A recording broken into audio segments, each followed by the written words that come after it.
Appreciate everyone joining us for Coach Franklin's weekly press conference. We'll start with an opening statement from Coach, and then we'll open up the questions. Like always, appreciate you guys coming out and covering Penn State football. Really appreciate it. Game captains this week, we'll have Sean Lee, which is awesome having him back. We haven't had him back in a while, so we're excited about that. Obviously, everybody knows his background. Penn State linebacker from 2005, 2009, then 11 years in the NFL with the Dallas Cowboys, two-time All-Pro. So it's great having him back. And then Brad Spider-Caldwell as well. Talk about kind of quick summary of the last game. We won the turnover battle. We won the explosive play battle. We won the third down battle. We won the sack battle. We won the drive start battle. We did not win the penalty battle. Players of the game on offense, Drew Aller and Katron Allen. On defense, Adisa Isaac and Abdul Carter. On special teams, Alex Felkins. And then D squad players of the week, Matt Dedish and Ethan Black. And on defense, Jake Wilson and George Hlavik. Jake has been Mr. Consistent. He's been phenomenal for us, and having a big role in getting us ready each week to be able to be successful. And then on special teams, Kavion Keys has won it multiple times now. Some positives from the game, dominant win, 1-0. Turnover margin, and respecting the football. We're plus 16 in turnover margin, which is number one in the country. The next best is plus 12 in the country. Starting fast was huge in this game. That first fourth down stop, not only was that a huge play in the game from a momentum standpoint, the first big momentum play of the game, but then also the offense was able to turn that into a first drive touchdown. We won the middle 8, and then our ability to make them one-dimensional on offense, negative 49 yards rushing. They actually just stopped calling runs. We were 3 for 3 on field goals and 6 for 6 on PAT, so that was great. The kickoff return, I think, was a big play in the game, not only from a field position standpoint, but they had just scored, gotten a little bit of momentum, and to be able to respond right away with that play was huge. Third quarter dominance continues. We've scored 97 points in the third quarter and given up 0. And then just Dom DeLuca, I think is just a great example. I've talked about him a bunch, but I think he's just a great example. Has come to Penn State, and every opportunity he's been given, he's maximized them. Doesn't say a whole lot, but you give him a responsibility, he puts his head down, and he gets to work. And he's really been able to take every opportunity that he's been given and maximize them. And when you do that, more opportunities come. He's been a great example for our team with that. So big fan of his. Getting into Michigan and Coach Harbaugh, obviously one of the most highly ranked and regarded teams in the country. Talk about them on each side of the ball. Sharon Moore, their offensive coordinator, has done a really good job. This is his second year in this position, but first year without sharing the responsibilities. You look at scoring offense, they're number 1 in the Big Ten and 5th in the country. Passing attempts, yards per attempt, they're first in the Big Ten and 6th in the country. Turnover margin, they're second in the Big Ten and 6th in the country. And then third down, they're first in the Big Ten and second in the country. So really good numbers. The quarterback has been a differentiator for them, completing almost 76% of his balls. Also has the ability to make plays with his feet, either running for first downs, touchdowns, or extending plays. Obviously, we all know about Blake Corum. Roman Wilson's having a huge year when it comes to explosive plays. Their tight end, Colton Loveland, we also have a bunch of respect for. And then their offensive line has won the Joe Moore Award for the best offensive line in college football the last 2 years. So a lot of respect for that unit. Jesse Minner, the defensive coordinator, has done a really good job. You look at their numbers again, total defense, they're first in the Big Ten and first in the country. Rushing defense, they're third in the Big Ten and 10th in the country. Passing defense, they're first in the Big Ten and first in the country. Third down defense, they are second in the Big Ten and 13th in the country. And then scoring defense, they're first in the Big Ten and first in the country. So, really good numbers. We're impressed with their nickel. Their nickel number 0, Mr. Sainristil. Their linebacker, number 23, Barrett. Their linebacker, number 25, Junior Colson. Their defensive end, number 17, Braden McGregor. Their defensive tackle, number 55, Mason Graham. Their defensive end, number 32, Jalen Harrell. And then their cornerback, number 2, Will Johnson, guys that we have a lot of respect for. And then on special teams, their kickoff coverage unit ranks first in the Big Ten and 4th in the country. Their punt return unit ranks 2nd in the Big Ten and 9th in the country. We got respect for their punter and their kickoff specialist, number 19, Tommy Doman. And then their punt returner, number 8, Tyler Morris. Tyler ranks 4th in the Big Ten. Excuse me, and their kickoff and punter ranks 3rd in the Big Ten. So that'll be a challenge. I know our guys are looking forward to it, and I appreciate you guys working with us and adjusting the schedule to do this on Mondays. So open up the questions. Rich Garcella and then Mike Gross, you're on deck. Good afternoon, James. How are you today? Hey, Rich. Good, man. How are you? I'm good. What has changed with your run defense since the Michigan game last year? Why have you been so effective? And what can you give me more reasons? You mentioned Corum, but why is their running game so successful? So first of all, I think we've been much more disciplined and consistent in gap responsibility.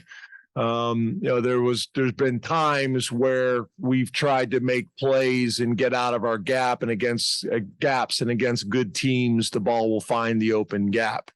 And I think we're a little bit bigger. I think that the size has helped us as well. We're a little bit bigger across the front, specifically the D line. Not to the point where it's affected our ability to move, because I think that's a big part of what we do as well, is our movements and our games. And then, with them offensively, I just think they do a really good job of getting a hat on a hat. So a really good job of IDing the front, being able to get their 6 blockers on our 6 most dangerous defenders. And I think Corum's got the ability to have tremendous vision and balance and behind the line, because they're able to get a hat on a hat. He's patient, and then once he does decide to go, he's got the ability to burst through the hole.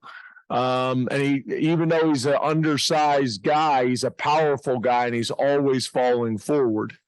And then, obviously they got to change a pace back as well, who's made some huge plays in the passing game and is explosive in Donovan. So they got 2 really good backs. They got experienced offensive line. They've done a good job being aggressive each year in the transfer portal on the offensive line. So they've been able to bring in experienced guys. I think the 2 guys they brought in, one was a captain at Stanford and one was a captain at Arizona State.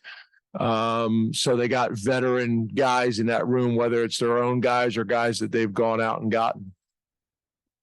Let's go to Mike Gross and then Johnny McGonigal. Good afternoon, James. How are you? Hey, Mike, how are you?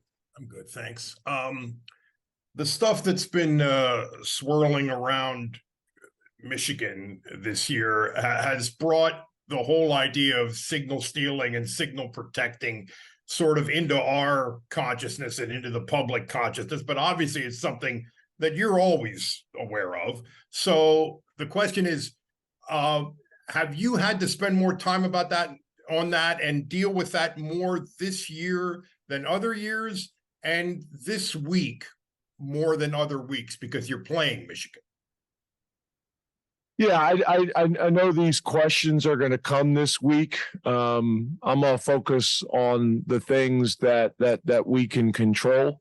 We always have to have a plan, and I think I've already kind of covered this and talked about this in terms of what we do and how we communicate to our players and how we communicate to our team during games. But I'm going to leave it at that because less is more. Let's go to Johnny McGonigal and then Mark Wogenrich. Hey, James, how you doing? Good. How are you? Good, good.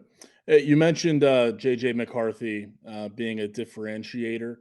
From what you've seen on film so far this season, how is he a different player and quarterback, if at all, from the guy that you guys faced last year in Ann Arbor? Yeah, I think he's just a more experienced player. He's always been able to make plays with his feet, but he's just improved, kind of well-rounded. He's throwing for a higher completion percentage. He's doing a great job of protecting the football. He can extend the play and make big-time throws. I think the biggest thing with them is they really have not been challenged. They've had really good game control on offense and defense. They're usually ahead on the scoreboard for the most part, and they're usually ahead of the sticks on offense and defense. And when you're able to do that, then you're putting, your quarterback or your guys in a very advantageous position as well. So, that game control will be an important part of this game. And hopefully here at home, just like we had to go on the road and play in some tough environments, hopefully this is even more of a challenging environment here.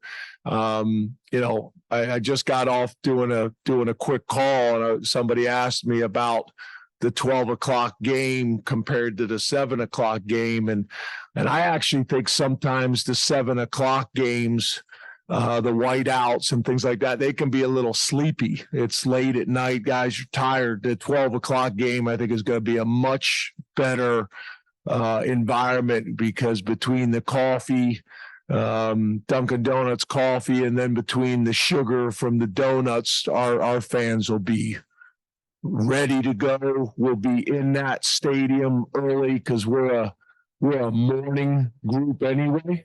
So it's going to be ideal, but I hope that the environment will also be something that's going to be difficult and cause some challenges, because when you can get penalties and get people behind the sticks, they have not had to play that way a whole lot this year. So that'll be a big part in the game. Let's go to Mark Wogenrich and then Frank Bodani. You're on deck. Hi, James. How are you? Good. How are you? Good, thanks. What impact did Chop have off the field at Maryland, and could he return Saturday? Well, first of all, I think it's very telling, right? When we talk about our depth, that we have two of our better defensive ends out of that game in Chop and Amin, and then specifically Chop, maybe our most explosive defensive player, having him out of that game and still be able to play the way we played. So the opportunity and the possibility to have both of those guys back this week will be significant. I thought being able to travel him was big, not only from a rehab standpoint to get him with our trainers and doctors, but also from a morale standpoint. That was something we talked about in the locker room, of not just finding a way to get a win and playing well, but also playing for Chop with his inability to play last week. So we're hopeful to have both of those guys back. Let's go to Frank Bodani and then Corey Geiger. Hi, James. Good afternoon to you. Hey, Frank. How are you? Good. I was Hey, good. I was waiting to see your face. There you are. I lost you. You're breaking I know up. you embrace your running back. Can you hear me? Yeah, it's better now. Now you're just pausing because I'm talking at the Can you hear same time as you are because it's a delay. This is tough today, but I hope you can get me here.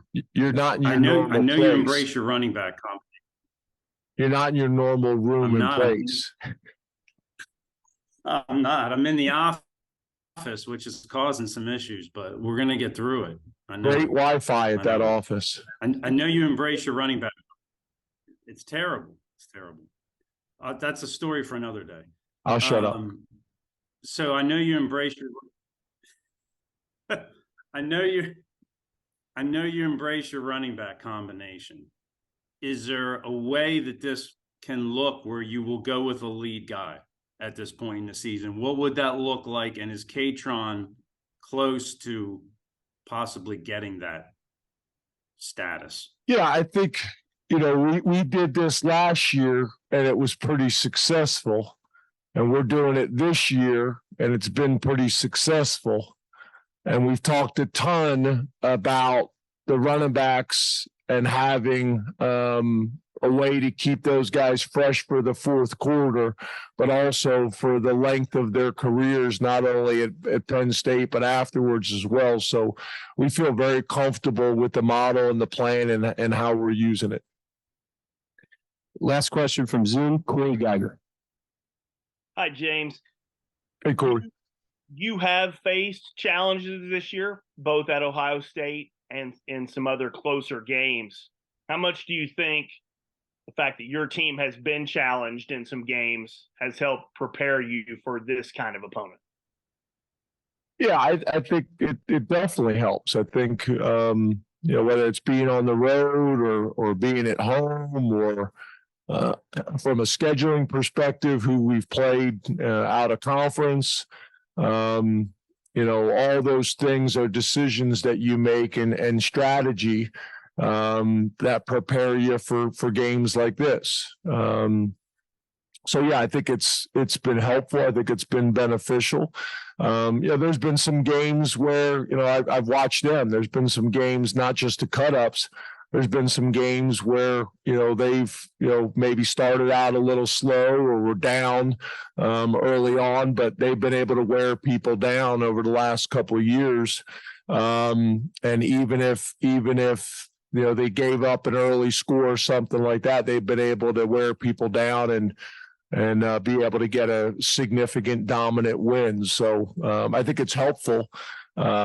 But at the end of the day, we're going to have two of the best, if not the best defenses in college football in that stadium, very similar to what we faced when we went on the road a little bit earlier in the year. So it'll be a interesting game. It'll be a challenging game for both sides. And I think, very similar to our last game. I think it could come down to a one possession game. Please raise your hand and we'll take a mic to you. We'll start with Mark over here on the right. Hey, James, how are you? Good. How are you? I'm doing great. You talked about gap accountability in that game last year against Michigan. How are you guys set up personnel wise in terms of depth, size, those sorts of things on the defensive line and that linebacker? Maybe that's different than last year when you were playing these guys. Yeah, I think, again, we're bigger up front. I think we have more depth. I think sometimes, again, they do a great job of getting a hat on a hat and the backs being patient. So sometimes you feel like you've been in your gap long enough and now you want to go make a play on the ball, and their backs have been patient enough, and their line and tight ends have done a good job of getting a hat on a hat and being inside out and prying a crease. And Corum's shown that he doesn't need a whole lot of space. He doesn't need a whole lot of room. to get the job done. So I think we're better positioned for that. I think we're bigger, more experienced at linebacker. Last year, we were pretty inexperienced at linebacker. So I think the combination of our front four and our experience and depth at linebacker gives us the best chance to continue to play great run defense, which is going to be very important in this game. On the right, John. Hey, James, how are you? Good, John. How are you? Doing good. After this past week, seeing what the wide receivers did, specifically Dante Cephas, do you feel like they've taken a step forward where they could play at a high level against defense like Michigan? Yeah, obviously, Dante having a huge game last weekend was big for us. Keandre had a good game as well. The tight ends did some really good things. We just got to continue building on that. We have to continue building on that, not only this week, but then also on Saturday. We need some other guys to step up as well. We need Keandre to take the next step. We need Dante to take the next step. We need tight ends to take the next step. Because we're going to have to make some plays, in the passing game. I don't think there's any doubt about it. We're going to have to be as balanced as we possibly can with the run and pass, stay on schedule, but there's going to be times and opportunities where we're going to have to take our shots, which I know you guys will be happy about, and go from there. Back left, Andrew. Hey, Coach. Andrew. I want to circle back to a question I poorly asked on Saturday. Drew had probably, or maybe his best game of the season. He was also at his loosest during that game and after that game. Do you think the looseness came from a result of performance, or the performance came from a result of him being loose and feeling better about himself? What is your looseness metric gauge? So I'll explain. He was smiling. If you look back through photos, he was smiling from ear to ear for all 60 minutes. He just seemed like a happier, looser guy when we saw him on the sidelines. And is that response of how he played, or do you think that contributed to his performance? Yes. My wife gets mad when I do that too. She asks me two questions and I say yes, because I think it's both of them. Yeah, I think obviously the more you play, the more comfortable you get, and the more confident you get, and the more relaxed you can be. I do think, being loose, being relaxed at every position, I think is important. That comes with preparation and confidence. And then obviously how we played helps with that as well. But besides that, I don't know if I have a whole lot more for you, but I think it's both, right? On the right, Tyler. James, your final quarter of the season, you've got 7 offensive linemen engaged by design right now. JB's back and Caden was obviously able to get back. Is this setting up for the final stretch essentially ideal for your offensive line and the availability and experience that you've accrued there? And how do you think that they can finish out this season based on what you've seen lately? Yeah, I do think that helps. And this is kind of your question, but going in a little bit different direction as well. I think we've also done a good job of managing the roster. In terms of there's some guys that not sure how much they would have played in enough games throughout the season that burning their red shirt would have made sense. So we've done a pretty good job of managing it now that here at the end of the season, we should be able to play even more guys, specifically at the home games, because we don't have the issue with how many guys you're traveling. So there's some offensive linemen like Donka and Javen that I could see playing, more as this season finishes up, starting this weekend. And that's at other positions as well on linebacker. Kavion Keys was all over me on Sunday after practice about wanting to get on the field, whether that's on defense or on special teams. And the reality is, I think a lot of those guys could have and would have played this year, but I'm always struggling with do they get enough reps that it makes sense? That was my concerns with Nittany Lions.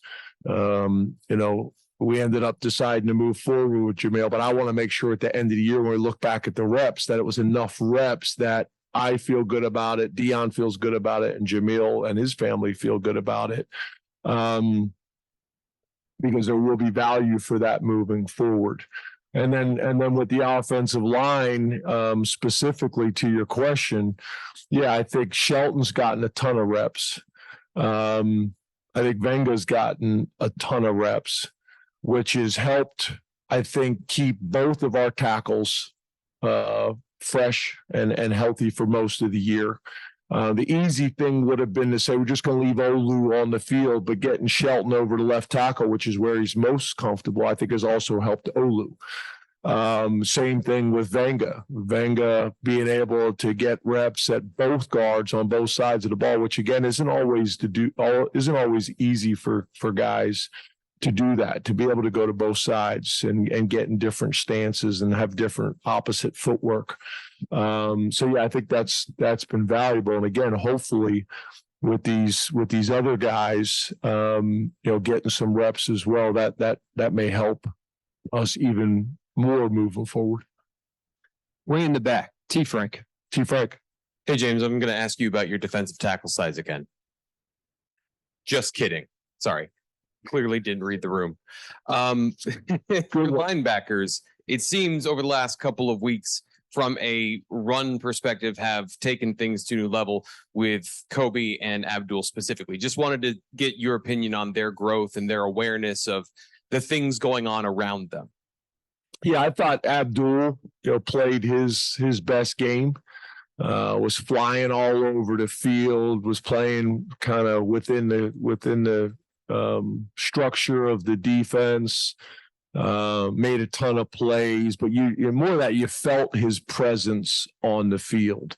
Curtis, I think is playing at a really high level, is consistent. He's the guy that, again, you look up on the stat sheet at the end of the game and he's got 11 tackles and a tackle for loss.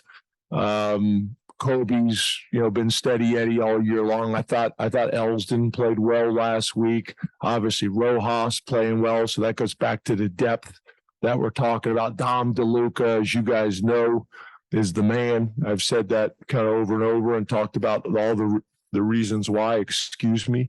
And then we were, also able to get Keon Wiley in the game. And Keon did some good things. So that's important for us moving forward as well.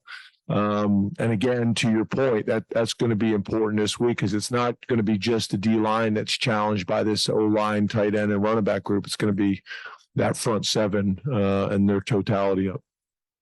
Ben, how's it going? Hey Ben, I'm going to ask you an optics question, which I realize has been grinding your gears recently. So I'm doing it as delicately as possible, but for the most part, the question in these games has never been competitiveness.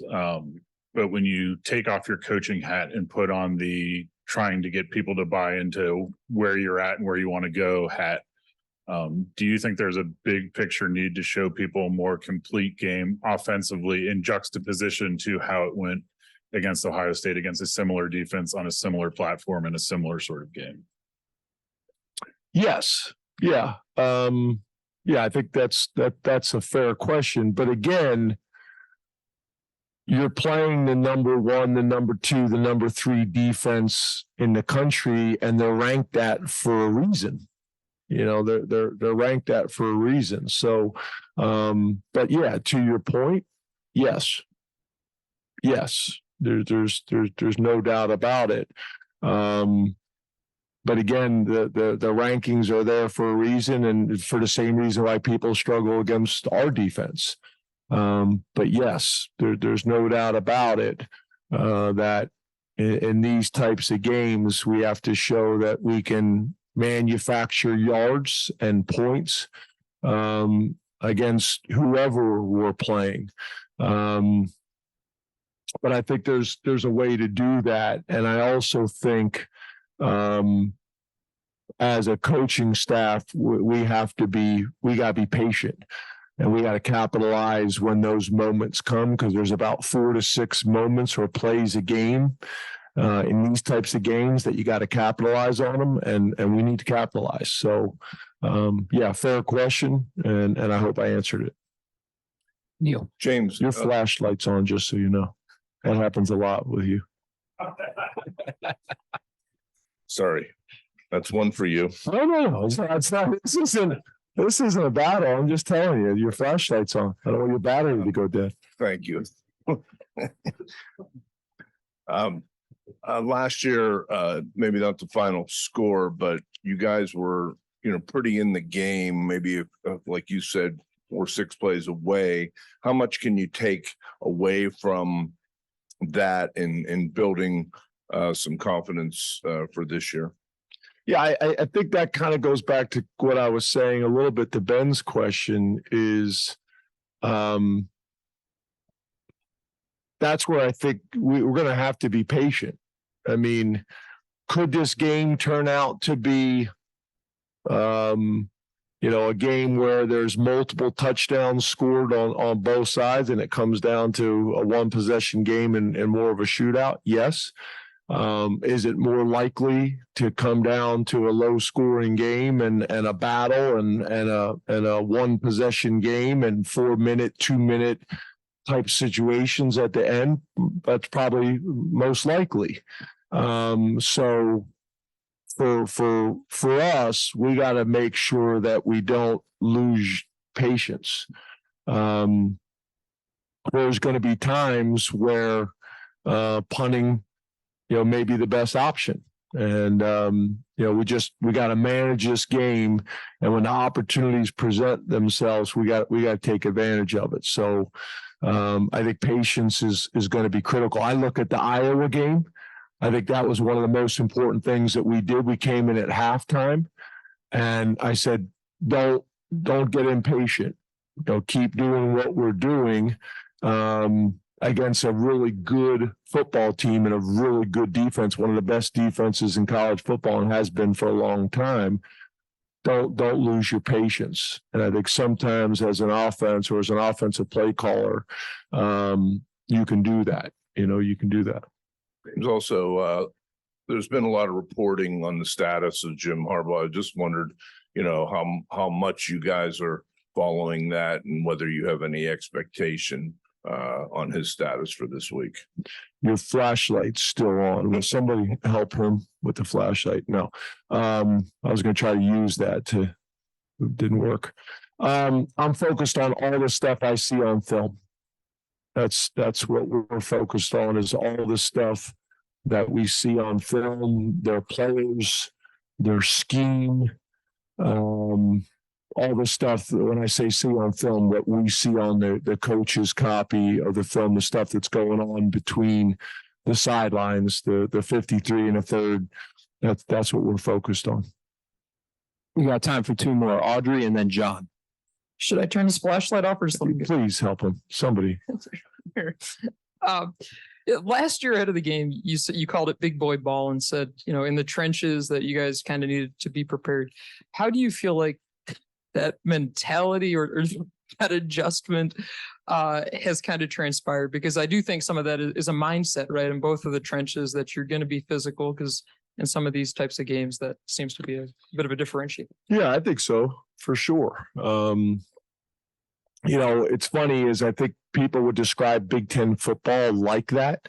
Historically, I think that's changed. It's interesting sometimes with recruits and recruits' parents and talking to people. The Big Ten has changed offensively dramatically, compared to how it used to be. But I still think this is a league that plays defense on a consistent basis as good as anybody. I remember hiring Mike from the Big 12. Obviously he had Big Ten experience, but hiring him from the Big 12 and what that conference was like defensively, and the styles of defense differently than the styles of defense in the Big Ten. Yeah, I think it's up front. I mean, I think if you look statistically And if you're using maybe the NFL as a benchmark, I think the Big Ten had more offensive linemen drafted than any other league. So I think when you kind of take all those things into account, historical, how good both of our defenses are playing, the fronts, being able to commit and establish the run. I think last week was a good example, right? I'm not saying you can't win just throwing the ball, but it makes it harder to win if you don't run the ball effectively. So it's going to be a big boy game. I don't think there's any doubt about that with both front sevens, whether you're talking about the offensive line, tight ends and running backs, whether it's the defensive line and linebackers. And then everybody's trying to find a way to get an extra man into the box, to stop runs or to create pressure. So it'll be an interesting chess match, for 4 quarters.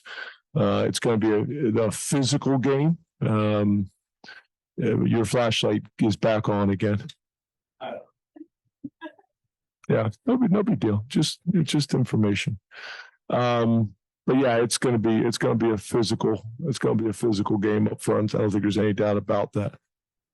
You turned it off, and then I think it came back on.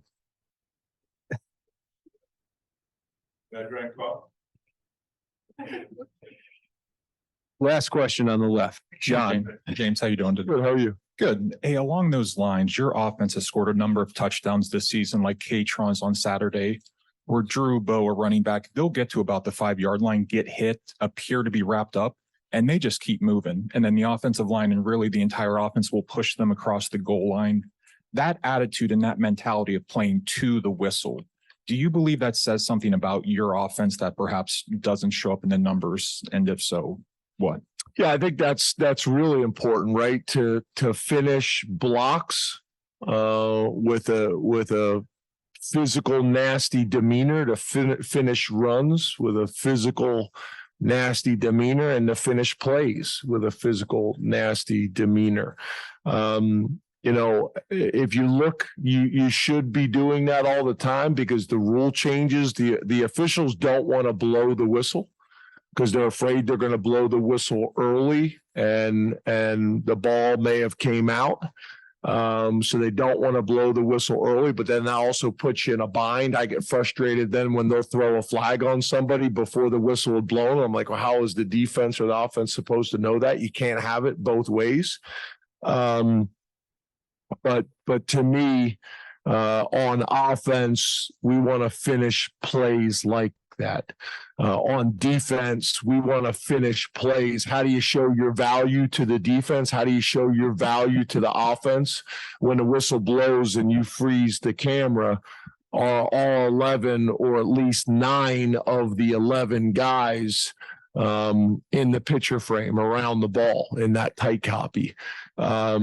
So running with the ball and finishing plays is really important, and it can solve a lot of issues and problems for you in all 3 phases. Thank you very much, Coach. Thanks, guys. Appreciate it.